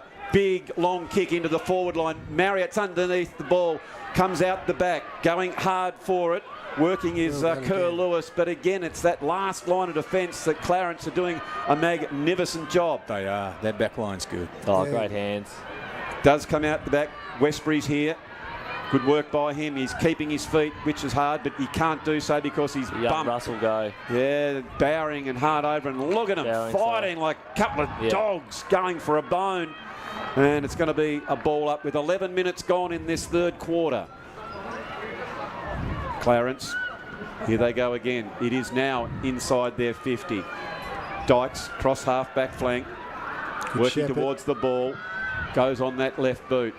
Yeah, just those little things. So there was young Dykes was running to pick up the ball under a bit of pressure, and his teammate just came in and put in a block, and gives him that extra 5 metres to get a clearing kick out of the back line. See Reid Hooker down on the bench there, Hoppy flipping the magnets. He knows what he's doing. He's been in this position before. Very, very much so. It's always a tense time down there, isn't it, Troy, when you're a junior coach? Oh yes, it is. Oh, if you could only see Troy Bennett, he's on the edge of his seat. He's playing and riding every bump as that ball is close towards the line. There's been a free held without the ball. And they've been so good, Josh McGuinness, across this full back line and the half back flank of the Lauderdale Bombers so far. Yeah, it's been Dykes, but I think put Nate Paws there as well. He's had a couple of really good moments across half back for Lauderdale. And you can really see Lauderdale can transition that footy really quickly from their back half, can't they? Nice, and that long kicks, and they're all left footers. Where do they all come from? Yes, so there is Bowering who gets it for. Here is Marriott, but he's beaten to it. Oh, he comes for the tackle. Strong work, good contest. Yeah, umpire said just held a little bit too long. Call of the day, Josh McGuinness, the contest on these two boys. Oh, brilliant. They are. They really, every time they go near it, we all just lean forward because we know they are going to be hard at it, which is fantastic. This young man here is playing a cracker of a game. Dykes holds the ball in yet again. He's the sort of player you just like to go to war with, Troy, isn't he? He just never gives up on the contest. No, those players, you take them first pick every day. Yeah, no, he's been very, very good. The umpire said there's been an infringement, and the Roos are pressing as Pigeon. Unlucky not to get 50 there, actually. Well, you heard it. Legs is keeping a close eye as they go back towards the goals. And Clarence, I thought just for a minute, backing back, I think it was Bennett, was going to bring that one into his chest, and it's just slipped through and sees another minor score. Need to drive his knees a bit more. Indeed, it's in fact they've had 7 shots to 5 legs, and but are trailing, unfortunately, the Roos. Yeah, look, it's probably getting well past the time, but you might need to try something different here as a coach. Try and isolate one of your more skilled players if you can get it in there, and then they can just go to work. But I'm not sure who that would be for David Diggle to choose, but he'd have a better understanding. But I'd be looking to get someone down there in a one-on-one in these conditions that might be able to just snag one or two pretty quickly. All right, so that was Westbury. He gets pushed aside here. As you can see, look at the Bombers. They're running in waves. Well picked up by Clark. Comes out towards Marriott. He's close towards the line. And he is bundled over, but it is down the Lauderdale end. It is deep into this third quarter with about 35 seconds to go. If they get a goal here, it could be the icing on the Lauderdale Grand Final cake. But I'm getting ahead of myself. The Roos have been very resolute in defence so far in this quarter. Although it comes out now to the Bombers. It was Russell who was going to sink the slipper into it. Clarence surging. They're getting it out of the danger zone now. Lauderdale just soccering this one again. Now they pick it up. Well played. That was Bowring. Quick handball over the top.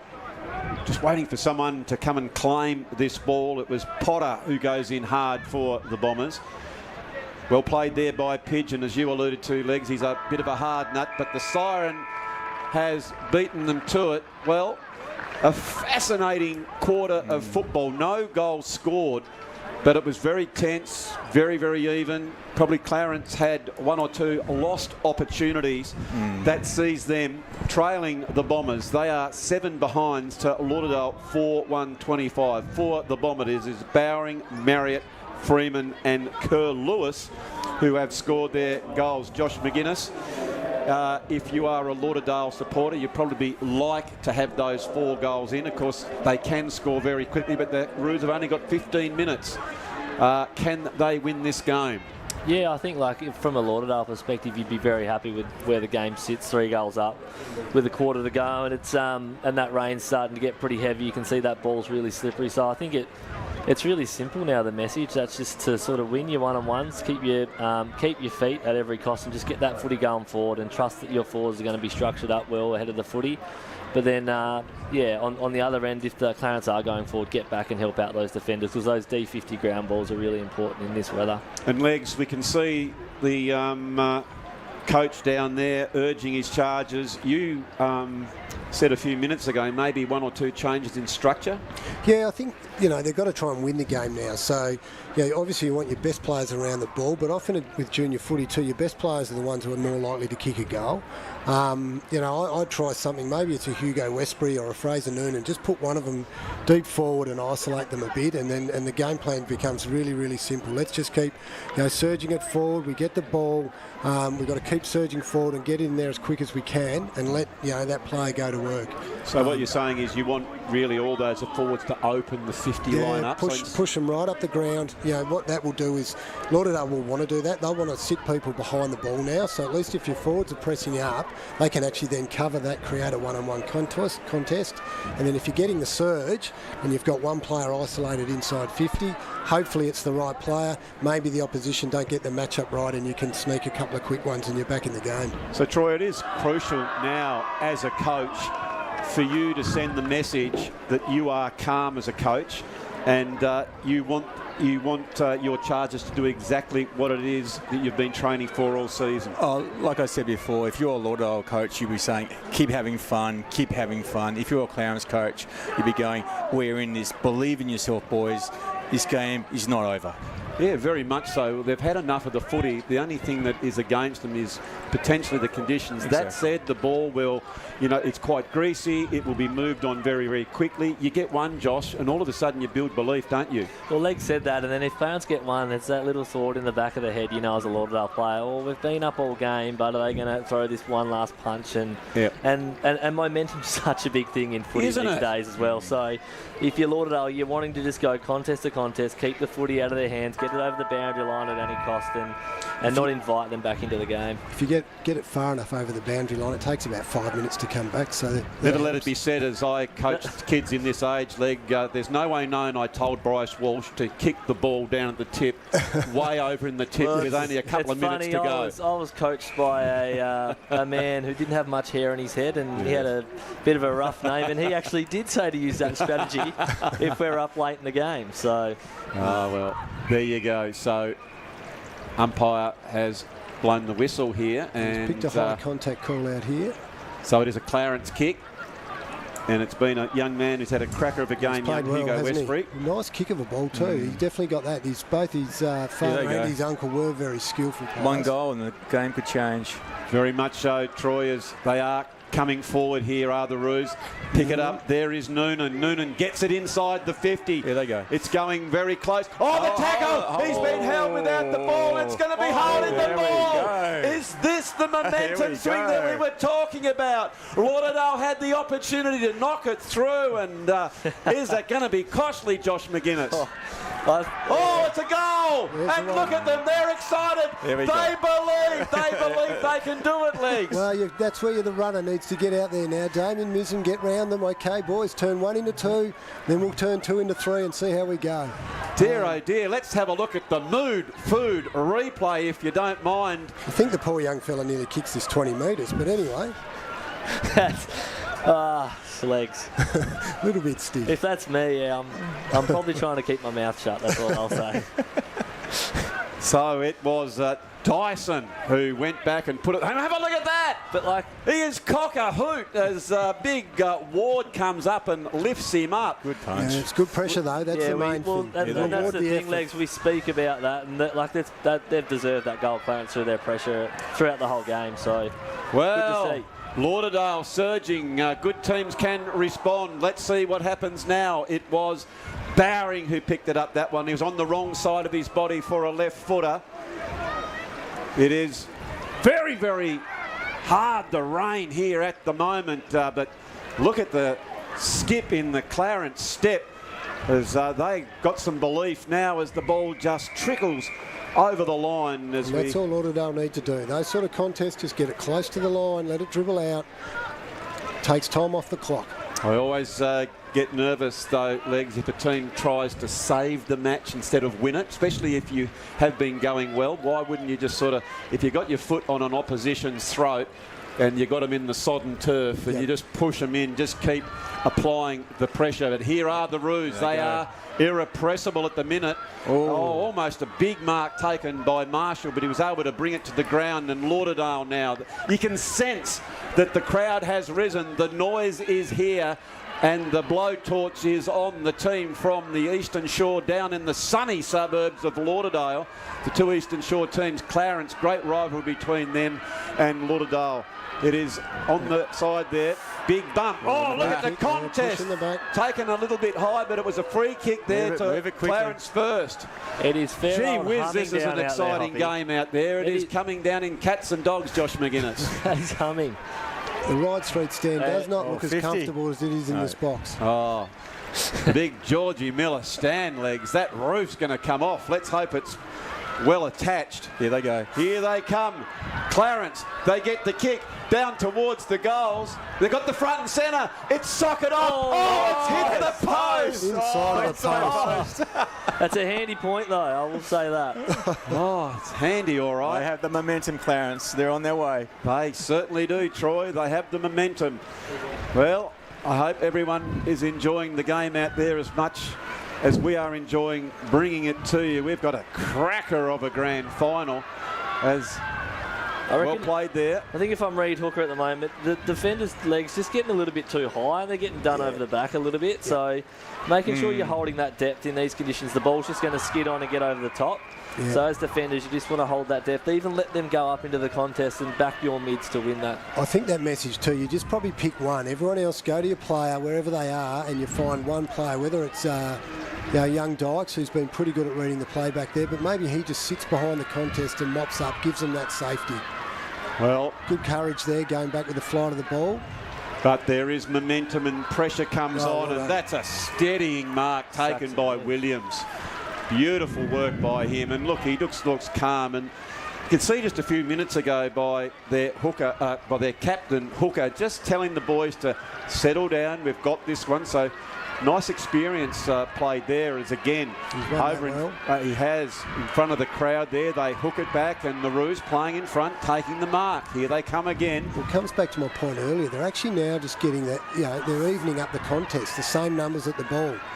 Comes over the back. Oh, just for a minute there, their Dukes were on it. That was the goal kicker from a few minutes ago, Dyson. Oh, it comes over the back, a quick soccer. The Roos pick up. They go towards the goals. Oh, they've got another one. Here they come. The Roos. They're on fire. Clarence is small to come in the game since got wet. Game on. Well, he did well then. I think it was young Tyler Ward. Tyler Ward. Yeah, just put himself in front and didn't give it up. So just kept working and working, and then he got his chance. Nice little snap around the body there. Yeah, very good. Well, all of a sudden, it could have been a handy point, Josh. Yeah. Well, you see there on the front and centre, hooking it round, and look at the body language of both teams there, gentlemen, when you saw in that. It's fascinating. You would have thought that Lauderdale were about 20 points down, Josh. I know. They're winning the game. That's that momentum thing, though. It's just, it's amazing what it can play on your mind as a player. Especially when you're in front and you think we've got this in the bag, and then all of a sudden a team kicks a couple in a row and you start to think, oh...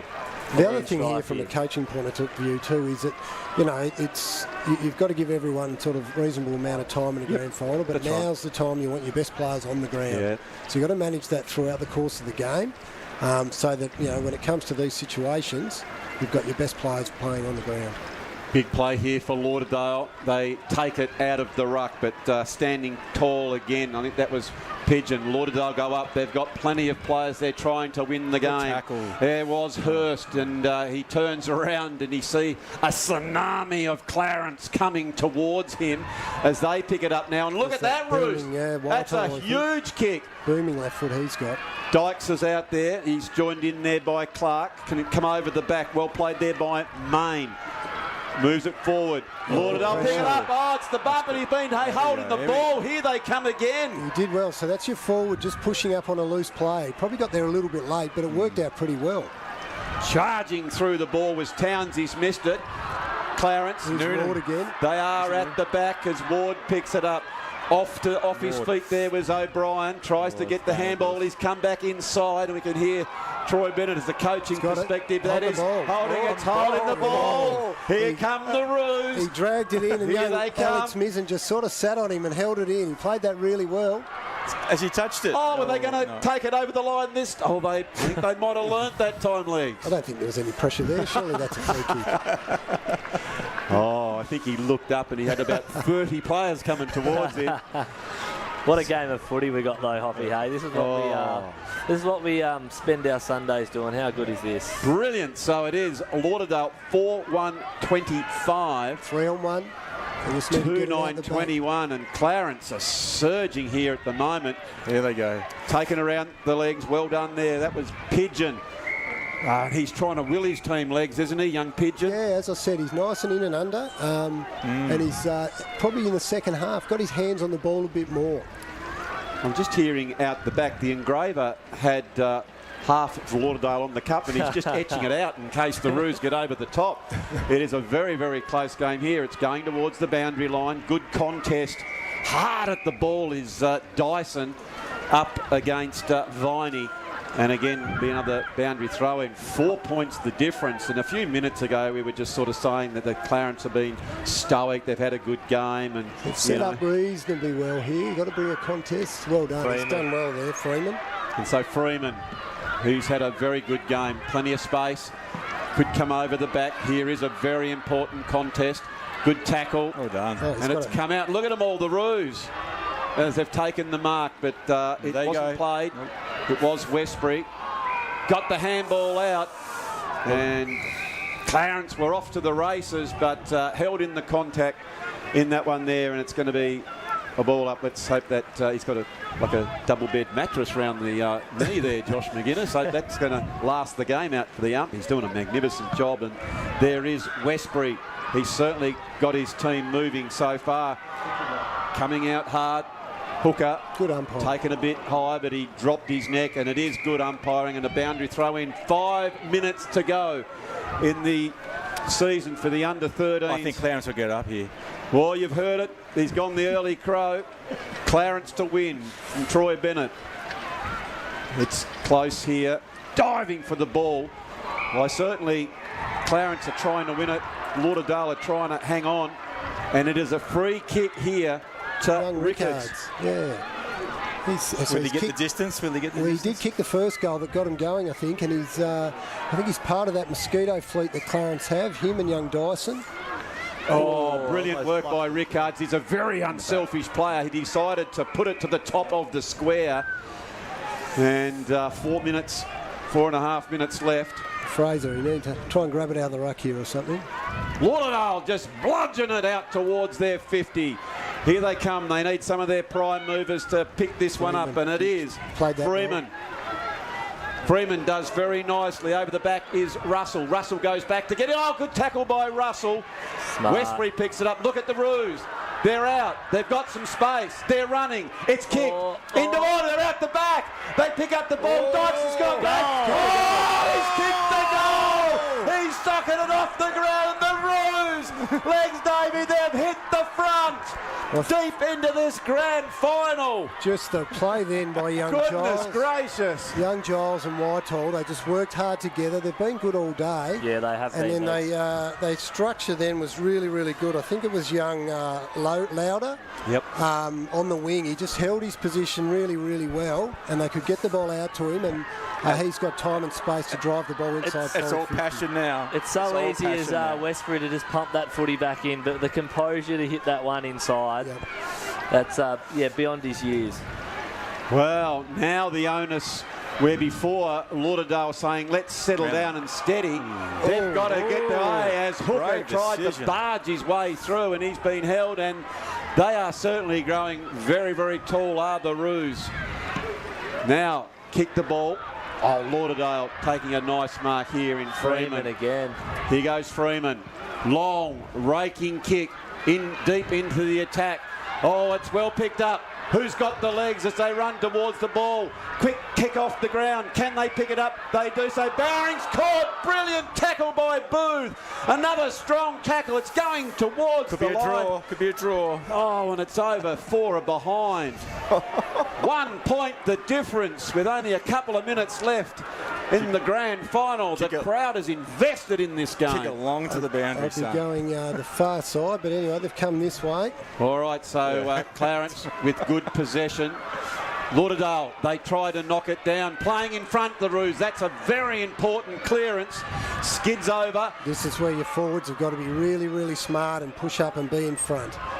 Lauderdale, they get the handball over. They're looking towards Freeman. Good smother. Gee, Freeman's working hard for his team here. Certainly, that was Cunningham there for the Roos. Good Freeman shepherding. again. Cunningham still going. Look at this. Every contest by contest is crucial here in the last minutes. It is a minute and a half to go, Josh McGuinness. I noticed the clock on the scoreboard stops with 2 minutes to go, which is interesting. A bit of the old school red time on the 10 network. About 15 minutes ago. Oh, look at that play. It comes back. Could be taking the mark. Oh, it's not paid. That was Bowring. Almost pulled it in, and look at him going back. Brilliant work there, and as it's just stacks on the mill. And you can look, Clarence, as Leg said, Clarence forwards rolling up to support their mids and defenders here.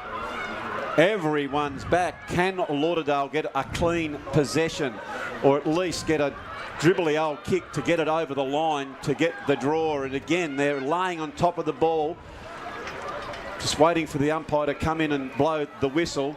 So we are down to the last 40-odd seconds of this game. Yeah, I think, was there anti-density rule here? I'd be... Not today.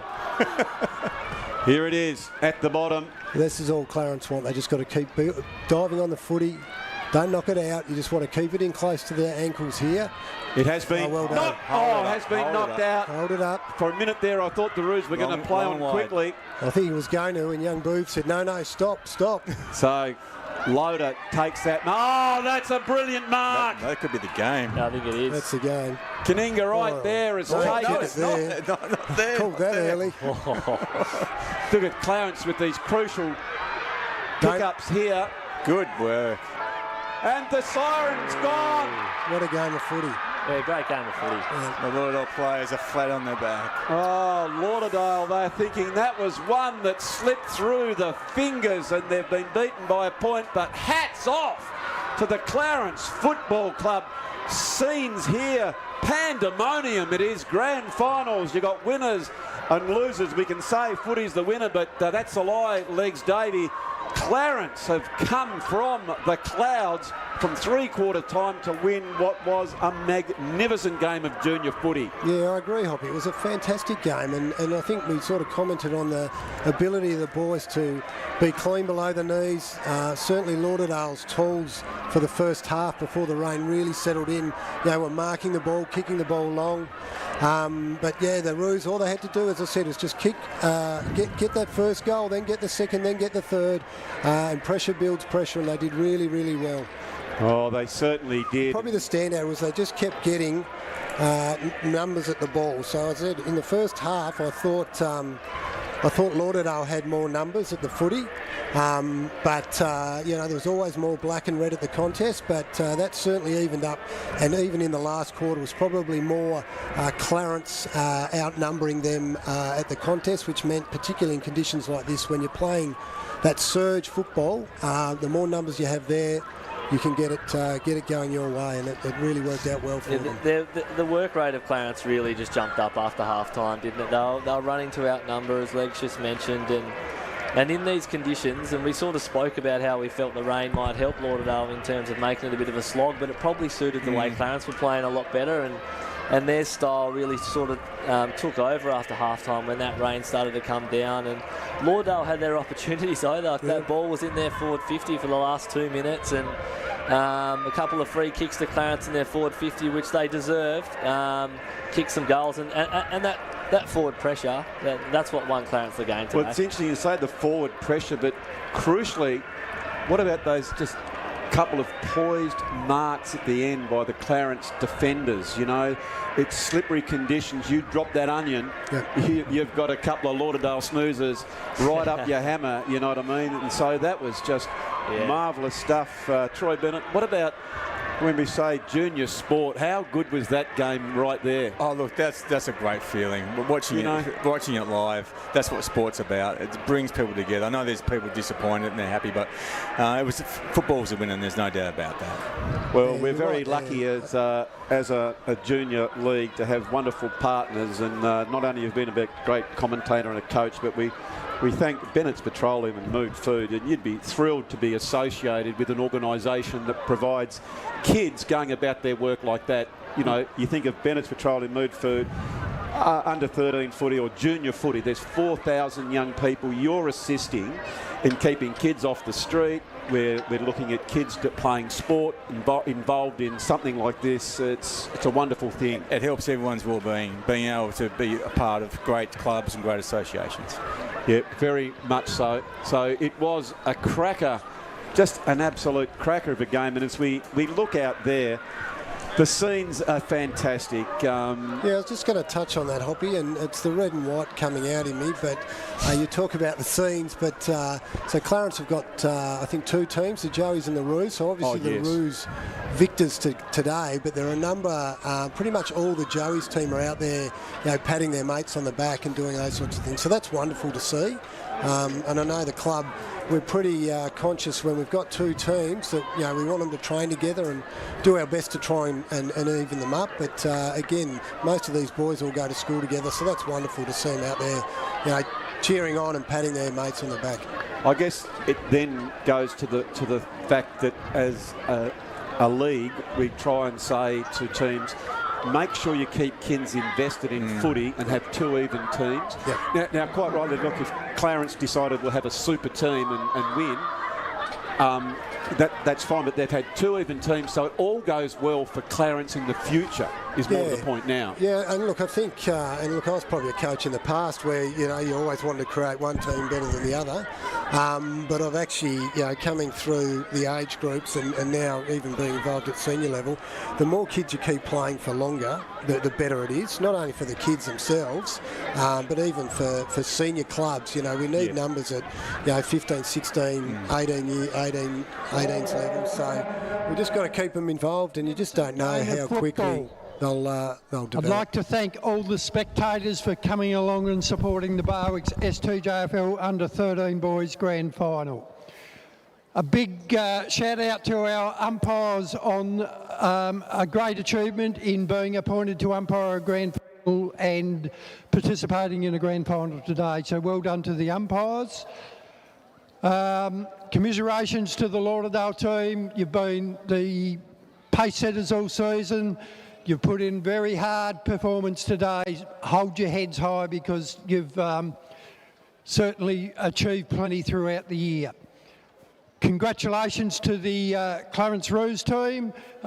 You persisted all day. You couldn't score straight, but that persistence got you over the line at the end of the day. So well done.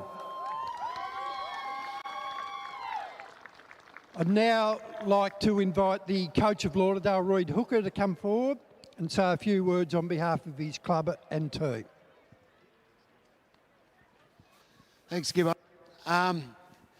Well done, boys. Great effort. Obviously, they're our nemesis this year, the team that was second on the ladder and chased us all year. Well done. Congratulations. Congratulations to the whole coaches and mums that bring you along every week, and especially on Father's Day. I'm sure there'll be plenty of that'll be really happy. It's hard not to be sad when you spend so much time. Sorry. It's hard not to be sad when you spend so much time with the boys. They work so hard. I feel as though, we deserve to be here and we probably deserve to win, but unfortunately it wasn't quite the case today. So, good luck and well done. But boys, we'll keep our heads up. We'll have a big summer, and hopefully we'll be back here again this time next year.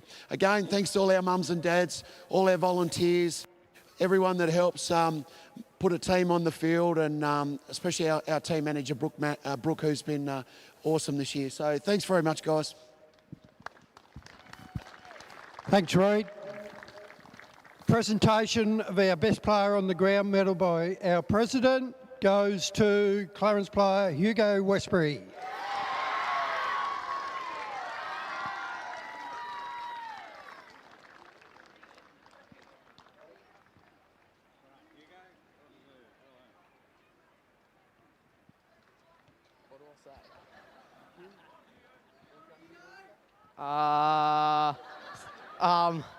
Thank you to Lauderdale to coming out and put on a good challenge for us.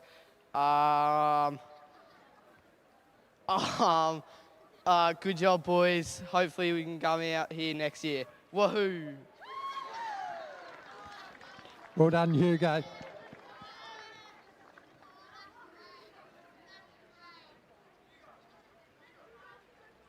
Stop.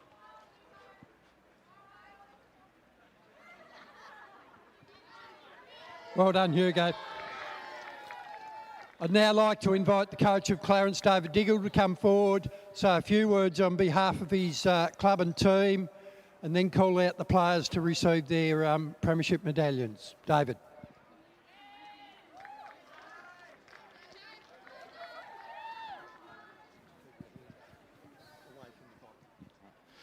Thanks. Thank you very much. Well done to Lauderdale. Reid, you and you boys, you've been the measuring stick all year. I know a few of you kids outside footy, and I'm sorry you're feeling the way you are today, but it's always no good to see that there's a team that comes out as a loser in a game like that. I'm actually a little bit in shock. But I just knew our boys, never would give up. We always talk about being a roo, and that's the way that you never give up, no matter what the scoreboard says. But Lauderdale, I just want to say congratulations on a really big year. The improvement you have shown, Reid, well done with what you've done with them, and I'm sure that you will be back next year. To the Roo boys, as I said, I don't know what to say. to all the coaching staff, the support staff, thank you for, keeping me, I guess, composed during the game. Sometimes I go a little bit wayward, so I appreciate you guys keeping me. To Hugo Westbury, some of you might not know, but 9 years ago to this day, Hugo Westbury had open heart surgery. So to see him come out today and win the medal, I know his mum and dad and everyone's so proud of him.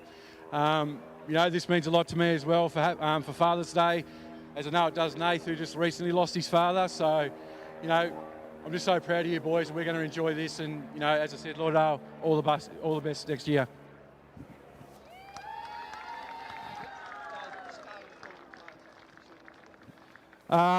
First, number 1, Tyler Bennett.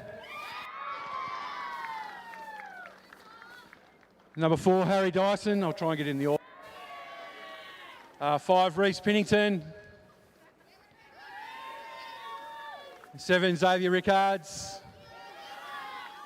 8, Rory Loader. I'm not really sure the rest. Owen Diggle, my boy. Zach Cunningham. Ali Main. Harrison Nadler. Great game today. Noah Smith, our beast down back. Heath Murphy. Tyler Ward. The Freak Show. Finlay McLeod.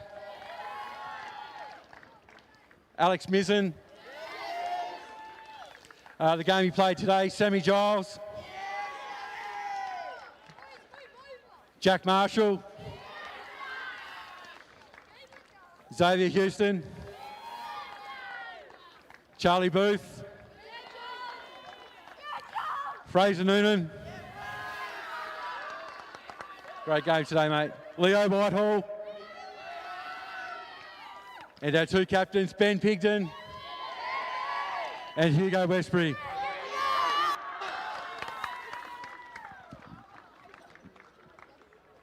And the coach, David Diggle.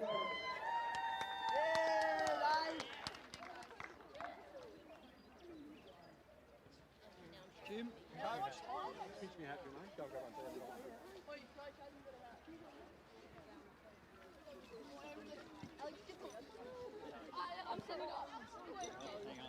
One for the coach.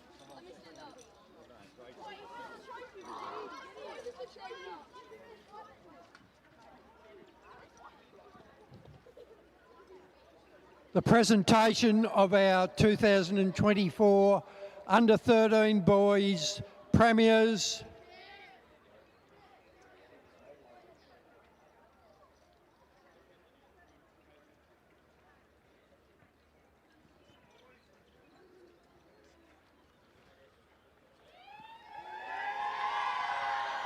Well done to the Clarence boys, Premiers for 2024. So there we go the presentations down there. Absolute festive scenes for Clarence. And gentlemen, one of the best games of junior footy that we've seen, Josh McGuinness. Yeah, it was a really good game, Hoppy, and we sort of spoke about how in the second half Clarence were just a lot cleaner, and the style they played sort of suited the conditions, and it would be disappointing from a Lauderdale point of view, but at the same time, if you look at it with a glass half full, get to experience a big game like that against a really good club like Clarence, your players can only really benefit from that.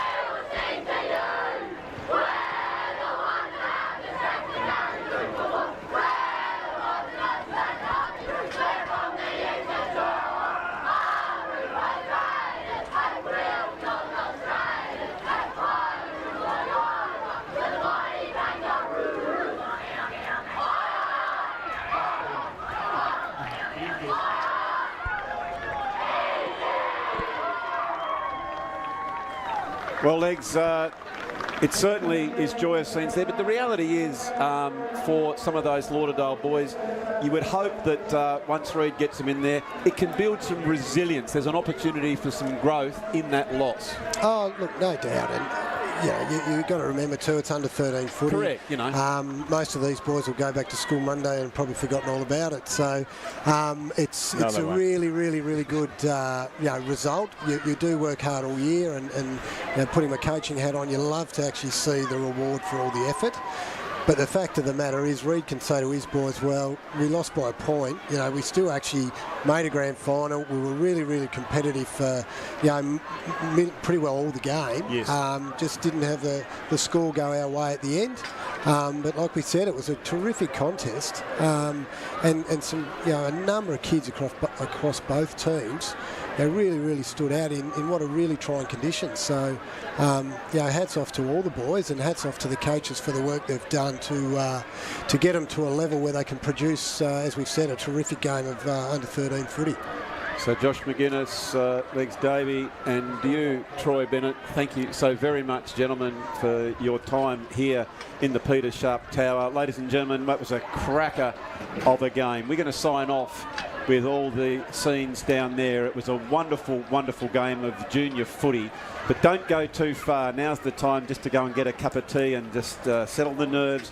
And we'll be back very, very shortly with our next game. It is Clarence up against the might of the Bulldogs in the under-14 division. Holding the ball. Here they come again. He did well. So that's your forward just pushing up on a loose play. Probably got there a little bit late, but it worked out pretty well. Charging through the ball was Towns. He's missed it. Clarence. Ward again. They are at the back as Ward picks it up.